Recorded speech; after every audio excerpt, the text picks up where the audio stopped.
The next book is Modern Classical Physics by Hallowell and Sahakian, and it's a book on classical physics. So we start off with Newtonian particle mechanics, then relativity, then the variational principle.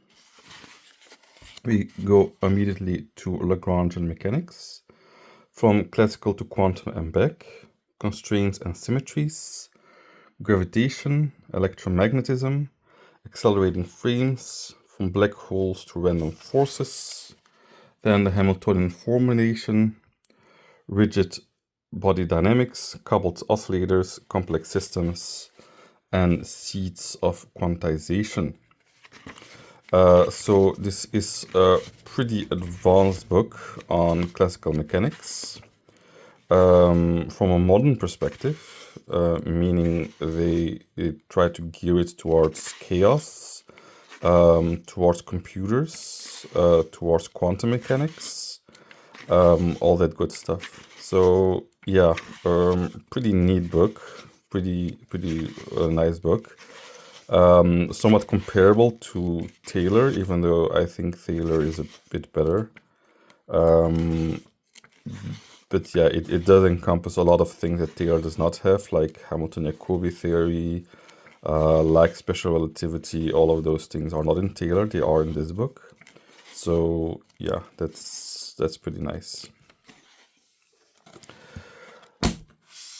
The next book is Special Relativity, Introduction with 200 Problems and Solutions by Michael Tsamparlis. So it's a fairly advanced book on relativity, definitely not for first-timers.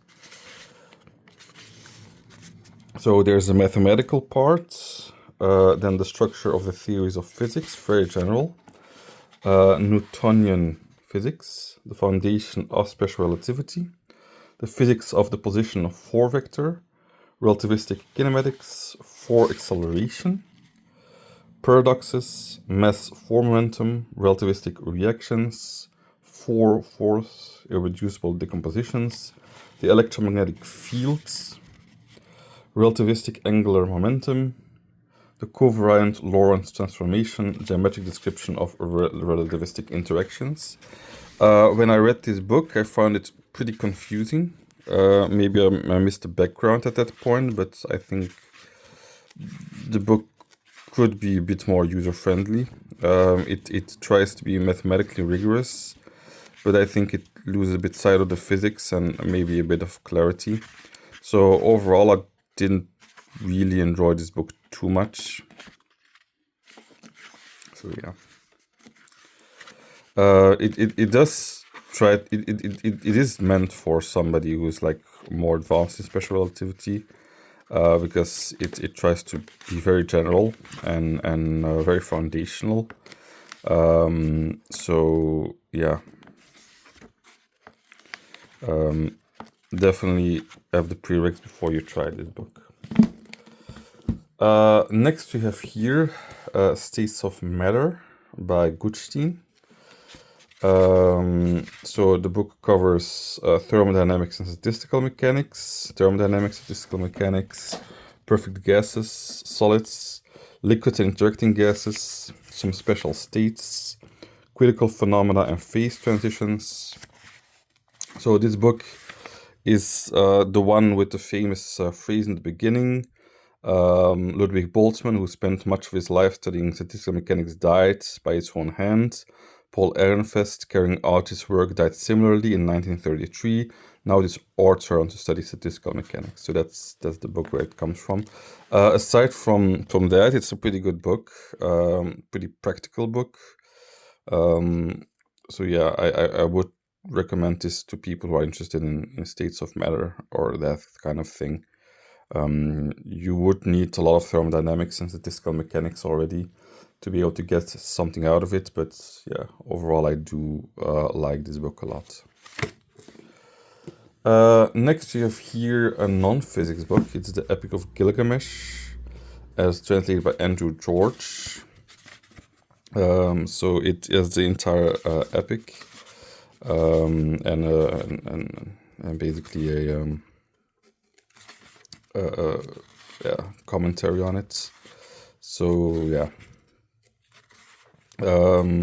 this is of course things I like a lot. Next we have here Probability and Measure by Billingsley, the famous probability and measure theory book. So it starts off with probability, where it does probability measures, existence and extension, the numeral probabilities, simple random variables, the law of large numbers, gambling systems, Markov chains, large deviation, the law of the iterated logarithm. Then it goes towards measure, outer measures, measures of Euclidean space, measurable functions and mappings, distribution functions. Then it goes to integration, the integral, properties of the integral with respect to the Lebesgue measure, product measure and Fubini's theorem, Hausdorff measure, random variables and expected values and their distributions, expected values, sums of independent random variables, the Poisson process, Q's and the random walk, convergence and distributions, reconvergence, characteristic functions, central limit theorem, infinite divisible distributions, limit theorems in RK, the method of moments, derivatives and conditional probability, derivatives on the line, the Radon-Nikodym theorem, conditional probability, conditional expectation, martingales, stochastic processes, Kolmogorov's existence theorem, Brownian motion, and separability. A very rigorous book with very hard exercises on probability theory.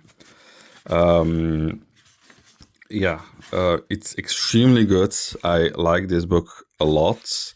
I think it's excellent, but it's definitely not for somebody who's new to probability or new to analysis or even new to measure theory, even though the book covers measure theory.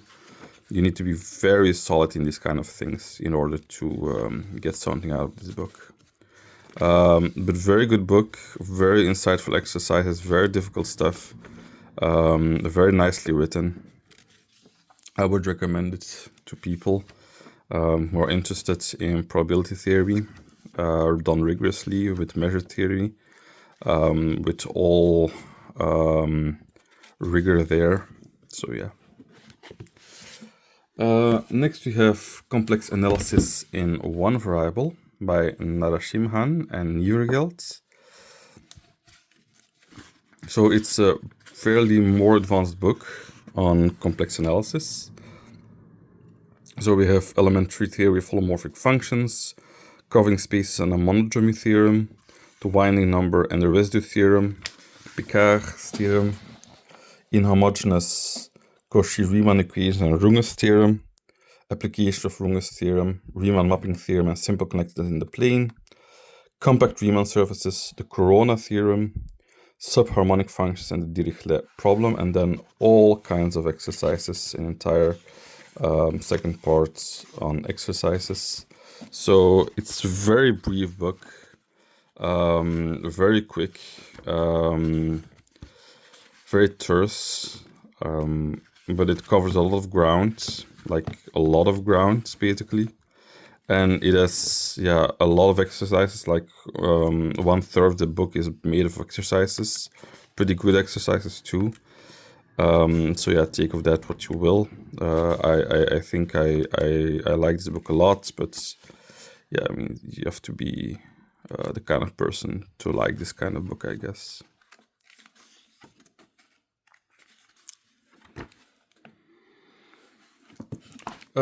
Next we have an introduction to computational physical chemistry by Schrier. This is a companion to Macquarie. Macquarie, it follows it very closely. See the quote by Ecclesiastes here. So we have quantum mechanics, particle in a box, finite difference method, bound states, tunneling,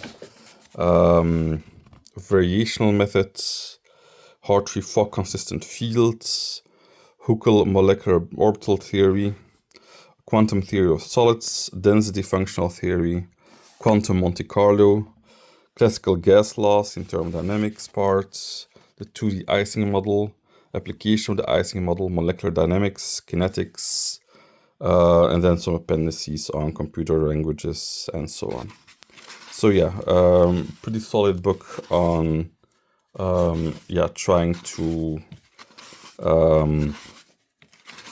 get you used to the computational side of chemistry and trying to compute all the things that are usually in theory in books, and the books don't really show you computations usually. And this book tries to basically modify this and shows you exactly where things come from and how you can compute things yourself. So yeah,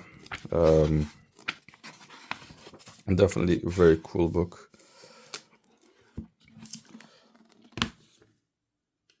Next we have here Rigid Body Dynamics by William Hertz.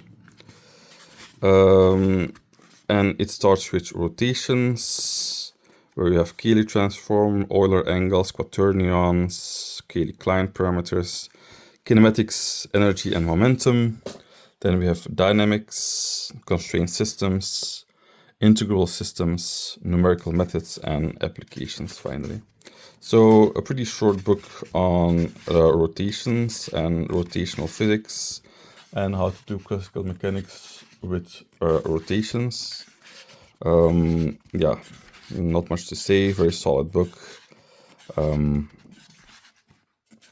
Amazingly, the amount of things that it covers.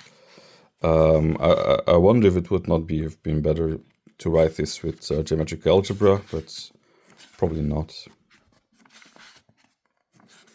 So yeah, cool book. And then finally you have Arnold, Ordinary Differential Equations, where we have phase spaces in the beginning, vector fields on the line, linear equations, phase flows, the action of diffeomorphisms on vector fields and direction fields, symmetries, rectification theorems, application of equation to higher order than first, the phase curves of an autonomous system, derivative in the direction of a vector field and first integrals, first order linear and quasi-linear partial differential equations, the conservative system with 1 degree of freedom, linear problems, exponential function, properties of the exponential, determinant of an exponential, practical computation of the matrix of an exponential, complexification and realification, the linear equation with complex phase space, the complexification of a real linear equation, and yeah, it just goes on doing it basically goes on until differential manifolds. Arnold's books are always a bit non-rigorous, a bit more into the intuitive sides, but I think you can really learn a lot from them if you're willing to read it and look past the initial non-rigorous parts of it. So yeah.